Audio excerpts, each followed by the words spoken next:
Hey guys, what's going on? I hope you all are doing well. Elliot here and welcome back to the Fragrance Well. So, keeping with that kind of cooler weather fragrance theme, we're going to talk about sweet fragrances today. A little bit of a backstory for myself in terms of me liking fragrances that are sweet. I used to hate them with a passion. I thought they were not something that men should wear at all. I didn't enjoy them. I didn't really like the way they smelled. I remember when I first started collecting fragrances and sampling a lot of the ones that are available at the stores. I remember I got my nose on 1 million from Py Rhum, and I could not stand it. I still am not that much of a fan of 1 million, but I also smelled 1 million Lucky and hated it at that time. I actually like that one now. I'm probably gonna pick it up because you can still find it. But all that being said, if you have watched my videos for any amount of time, you can see now that I have kind of graduated from that. What I've come to realize is that with sweet fragrances, there's just a certain quality standpoint that I really tend to like more so than what you would typically find in most designer scents.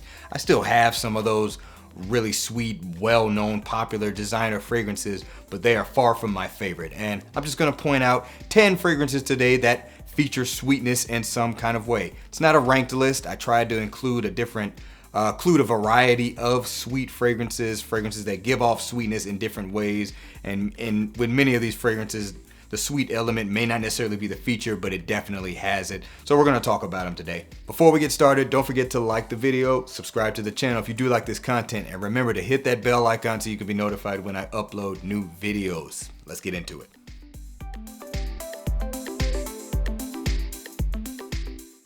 Alright guys, let's go ahead and get it started. First one's coming from the house of Mancera. This is Intense Cedrat Boise.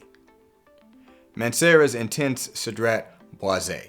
Now you might think this is a bit of an interesting choice because the fragrance overwhelmingly is not necessarily categorized as sweet first and foremost. You probably think, citrus, fruits, and some woodiness. With this one in particular, the intense version, you got a little bit of a leatheriness to it. There's a hint of oud in there, but there still is a lot of sweetness supporting this. I think the official note is vanilla, and that's part of what makes this fragrance so mass appealing.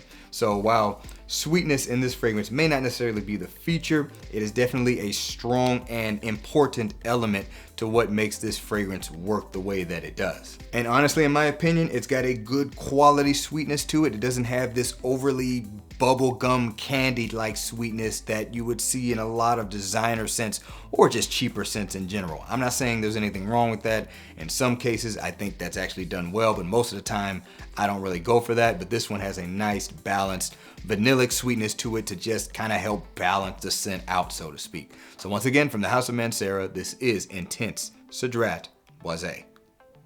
Okay, so the next one's coming from the house of Salvatore Ferragamo, and this is Uomo Signature. Salvatore Ferragamo's Uomo Signature. So you probably are familiar with this scent. This one's been out for a while. It's a pretty popular fragrance in the community. And this one I would categorize as sweet before anything else. Has a little bit more of a gourmand edge to it, but it's primarily sweet. Kind of some citrus off the top to kind of give it a little bit of pop. Overwhelmingly I would call a low quality coffee vibe to it, but there is a coffee vibe in there. But this fragrance screams sweetness. It is loud. It is meant to grab people's attention, and that's what the fragrance is meant to be. It also has some spiciness to it, but I'm gonna be completely transparent with this fragrance. I don't wear this that much because frankly, I'm not the biggest fan of it. I don't hate it, but honestly, when I got this in and kind of first tested it, it was like overwhelming me. I'm like, this is honestly way too cloying, way too sweet for me. I do think I can stomach it if I spray this lightly, but honestly, I'm a bigger fan of the original Uomo over this. I like that tiramisu vibe it has. Now that one is sweet as well, but it's not quite as loud as this is. But nevertheless, this is definitely a sweet fragrance. I wouldn't call it low quality. It's just very, very sweet, and it's just, done in a way that I don't gravitate towards that much, but I would still wear it if I wanted to, but it's gonna be rare. From the house of Salvatore Ferragamo, this is Uomo Signature. Moving on, next one's from the house of Arabian Oud. This is Madawi Gold Edition. Arabian Oud Madawi Gold Edition. So this is another one. Honestly, as soon as you smell it, you get the sweetness, but it's a fruity sweetness. A lot of pineapple in this fragrance, some floral aspects, And it has got a syrupy sweetness to it. So it's very thick, very dense, very rich, very opulent. However, it is balanced out with some earthiness to it. Quite a bit of patchouli in the base of this fragrance, supporting that vanillic-like sweetness that this fragrance has to balance out that overwhelming fruitiness. But you do think of this as a sweet fragrance, but it has stuff in it to balance it out. And moreover, the quality of this is much higher than that of something like a Uomo Signature. Arabian Oud in general puts out some very high quality fragrances. This one is no different, and it is a great fruity, floral, somewhat earthy, sweet, dense, and rich pineapple fragrances if you happen to be interested in something like that. So once again, from the House of Arabian Oud, this is Madawi Gold Edition. All right, next one's from the House of Lorenzo Pizzaglia, and this is Py Rhum. Lorenzo Pizzaglia Py Rhum. Can you guys see that? It almost looks like it's not focusing. It's like it's focusing on my hand. Anyway, this fragrance here is sweet first and foremost. It is a vanillic, boozy scent with a lot of heavy earthiness to it. It's a very dark vanillic scent. However, this one is quite mature, dissimilar to Salvatore Ferragamo Uomo Signature, where I would say that fragrance is very juvenile, very youthful, very loud, trying to draw attention to itself. This one is a much more mature, vanillic, sweet fragrance. Like I said, it has that boozy accord to go with it and a lot of rich and dense patchouli to give it this earthiness, this dark and mysterious characteristic to it. Fragrances that are sweet in the way that this is sweet are going to be my favorite fragrances that have sweetness as at their forefront. And most importantly, the quality of this is really, really, really good. I mean, you're talking about a really nice, rich, and smooth vanillic scent profile. So feel free to check this one out if that's something that you're interested in. I know that I am. Once again, from the House of Lorenzo Pizzaglia, this is Py Rhum. All right, so the next one's coming from the House of Montal. This is Oud Tobacco. Montal's Oud Tobacco. Now, this fragrance can be a little bit misleading. First of all, I don't get a whole lot of oud in this fragrance. It's kind of in there, but I mean, it's way in the background, kind of this very light medicinal oud. I do get tobacco more so in the dry down. You kind of get this ashy, leafy tobacco smell, but overwhelmingly you get a lot of spices. There's quite a bit of cumin in this fragrance, but it is kind of balanced in a way to where it doesn't have that BO smell. But more so than that, it's a tonka bean bomb. This is a very sweet fragrance. Honestly, they should have just called it tonka bean tobacco or something like that. But yeah, a lot of sweetness to this fragrance, so the name can be quite misleading. You're definitely expecting something more woody and spicy, maybe a little bit smoky, if not animalic, but you don't really get that with this. It's spicy and it is sweet. I would say even more sweet than it is spicy. All that being said though, I do think the quality is pretty decent with this one. I wouldn't say this one is a favorite of mine, but you do get a good quality sweetness that's not necessarily cloying unless you overspray this one, but you can kind of get that effect with a lot of Montal fragrances. So if you're familiar with the house, that shouldn't be a surprise. Once again, from the House of Montal, this is Oud Tobacco. All right, next one's from the House of BDK Parfums, and this is Gris Charnel Extrait de Parfum. Gris Charnel Extrait. So, if you know anything about Gris Charnel, it's kind of meant to feature a note of fig. Now, this does have fig in it, but honestly, I think it's been pushed in the background of this fragrance. It's there, but it's kind of light. Now, there is a fizziness with this, but I think the star of this fragrance is now, frankly, the vanilla and the tonka bean that's in here. And I have to say, I think this is one of the smoothest, creamiest vanilla tonka bean scent profiles I have in my collection to date. It does have a little bit of a boozy kind of like quality to it, even though there's not an official boozy note listed, but it has that quality. But yeah, the fragrance is super smooth, and I would also call this mature sweetness.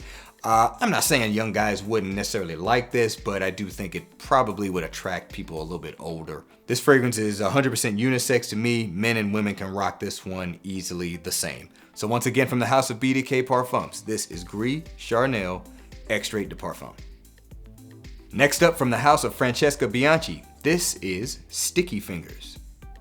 Francesca Bianchi's Sticky Fingers.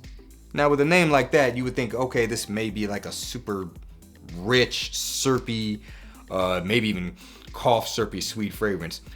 Frankly, it's not that. It's not any of those things in terms of what is featured in this fragrance. You primarily are going to get spices and this leatheriness to it, but it has a good amount of sweetness to it. Almost has this almost kind of rich honey, buttery like sweetness to it. It's very, very nice. And so it does have that appeal to it. This is another one I would say has a much more mature, sweet vibe to it. Because it's so balanced, the sweetness is there, but it's kind of meant to just balance everything out. It's not really meant to be the star of the fragrance. Like I said, it's primarily spicy and leathery. It does have this kind of sexy allure to it that's very rich and opulent, but also kind of strange and mysterious. But I do think the fragrance has a sweet element to it that you can't help but recognize. It's just a little different than what you would find in your typical sweet designer fragrance. So once again, from the house of Francesca Bianchi, this is Sticky Fingers. Moving on, next one's coming from the house of Nashane, and this is Ani. Nashane's Ani. This one's a pretty popular fragrance. I imagine a lot of you are already familiar with this. You know what this is. It's a vanilla fragrance, first and foremost. Features some spiciness to it, has this kind of green-like tinge to it, and also has some kind of dusty, dry woods supporting that strong vanilla base that this fragrance has. I've talked about how when I first got this fragrance, I was kind of on the fence with it. I didn't really know if I liked it or not, but the more and more I smell it, the more and more I become familiar with it. This is almost at that I love it level. I mean, it just every time I smell it, I just kind of really can appreciate what the fragrance is trying to do. But one thing's for sure, it's a sweet fragrance. That might have been why it took me a while to kind of really warm up to this fragrance, because, you know, I learned to like sweet fragrances over the course of me collecting and me experiencing really higher quality sweet accords, so to speak. But one thing's for sure, the quality of this is definitely not in question. And if you want a really high quality, good, sweet fragrance that, you know, is frankly really good at grabbing positive attention, we all know Nashane Ani will do it. So once again, from the house of Nashane, this is Ani. Next one is coming from the house of Xerjoff, and this is Naxos. Xerjoff's Naxos. Now, I know I don't have to convince anybody about how good of a sweet fragrance this one is. I imagine this is many of you guys is one of your favorites, if you will. And I have to say, this is a good one. So this one has that vanilla and tonka bean kind of sweet combination to it, but it also has some honey tobacco, so there's another sweet element that this one has. It's overwhelmingly spicy too. It is a honey tobacco spicy fragrance. Has a little bit of a freshness off the top. There's some stuff like lavender and bergamot to freshen it up a bit when you kind of first spray it on, but the base of it is definitely that rich tobacco supported with vanillic and tonka bean accords. This one here, I definitely didn't need any warming up, didn't need any convincing. As soon as I got my nose on it, I definitely appreciated the greatness that this fragrance is. I actually had Pure Havane first. I was able to get it before it pretty much became impossible to find. And I instantly did compare it to this because I knew that there was a comparison to be made. Frankly, I do think this is a higher quality version of that. And even though it has a lot more to offer than just sweet accords, it is one of my top ones in my collection. So once again, from the house of Xerjoff, this is Naxos. All right, finally, we're gonna bring it on home with one from Parfums de Marly. This is Layton. Parfums de Marly's Layton. This should not be a surprise to anyone. Layton, super popular fragrance, favorite of many, and one of the best aspects of it that I think does give it its mass appeal is its sweetness, primarily coming from pretty heavy base of vanilla, and it's supported with that fresh and spicy combination. We all know fresh, spicy, sweet does very well with fragrances. To this date, I still think this is probably one of the most popular, if not the most popular, cool weather fragrance that has a sweet element to it. The sweetness in this is definitely good quality. I know it is a fragrance that is from a niche house that has designer sensibilities, but it does give you that niche quality, and that's something that I can appreciate. So once again, from the house of Parfums de Marly, this is Layton. Alright guys, that is gonna do it for this video. Feel free to leave a comment down below. Let me know some of your favorite sweet fragrances. Are you a fan of sweet fragrances? Do you prefer them over other styles of perfumery? I appreciate you guys watching all the way into the end. Remember to be well and smell well, and I will see you in the next episode of The Fragrance Well. Have a good one.